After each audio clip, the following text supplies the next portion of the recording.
শুধু দর্শক এই পথ শিশুদের পাশে এসে দাঁড়ান। আমরা যতটুকু পারি সাধ্যমতো তাদের দেখার চেষ্টা করি। নগদ অর্থ, খাদ্য এবং চিকিৎসা তারা কিন্তু আসলে অবহেলিত। কেউ এই দেশে তাদের দেখে না। খুব সীমিত পরিসরে খাবার দেয় এবং এরপরে তারা আবার রেল স্টেশন, বাস স্টেশন এবং বিভিন্ন জায়গায় আমি ওই বলেছি তুমি যাই নাও।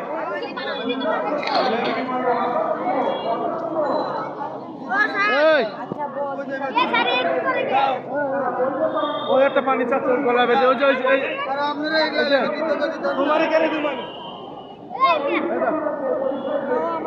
ঠিক আছে।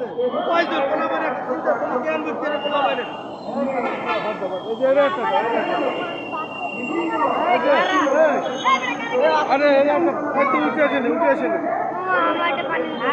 ওখানে চা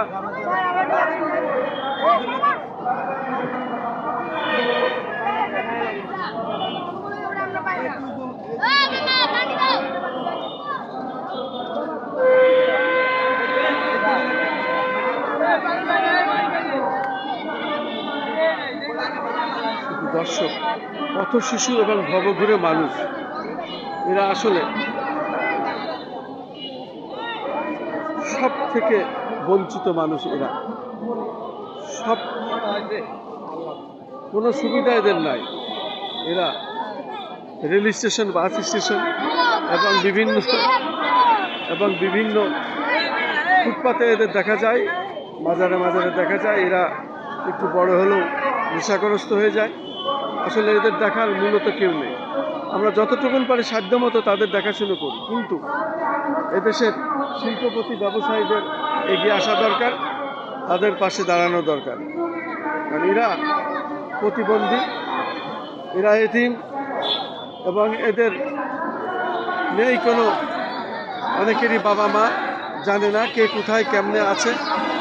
তাই আমি বলতে চাই এদের প্রতি সদয় হন এবং এদের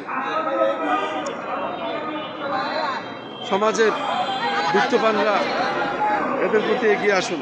রাষ্ট্রের দায়িত্ব আছে, রাষ্ট্রের প্রতি আমরা আহ্বান জানাই।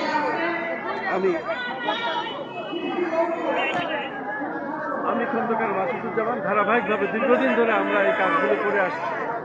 এদের সাহায্য, সহানুভূতি, আর্থিক অনুদান, শীত বস্ত্র এবং ঈদের সময় এদের দেখাশোনা, কিছু অর্থ দেওয়া, খাদ্য দেওয়া এবং এদের শীত বস্ত্র দেওয়া, যতটুকু যা পারি আমরা আমাদের তরফ থেকে এটা করে থাকি। কিন্তু আমরা দেখতে পাচ্ছি এই পথ শিশুরা এরা রেল স্টেশন, বাস স্টেশন এবং ফুটপাথ এইভাবে পড়ে থাকে। এরা শুধু খাওয়ার জন্য হাহাকার করে। এদের পেটে ক্ষুধা, এদের খাবার নাই, এদের চিকিৎসা নাই, এদের বাসস্থান নাই। এদের প্রতি রাষ্ট্রের এগিয়ে আসতে হবে, সমাজের বিত্তবানদের এগিয়ে আসতে হবে। দীর্ঘদিন ধরে আমি এদের নিয়ে কাজ করি, কিন্তু আমরা পেরে উঠি না। সে কারণে আমরা বলতে চাই এই রাষ্ট্রে যারা আছেন, ব্যবসায়ীরা, শিল্পপতিরা, তারা এগিয়ে আসুন, এদেরকে দেখুন।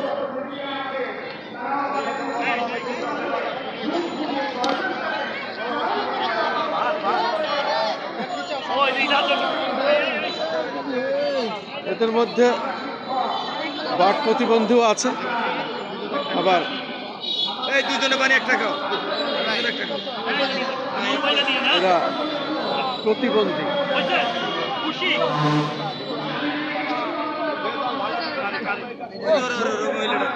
মহিলারা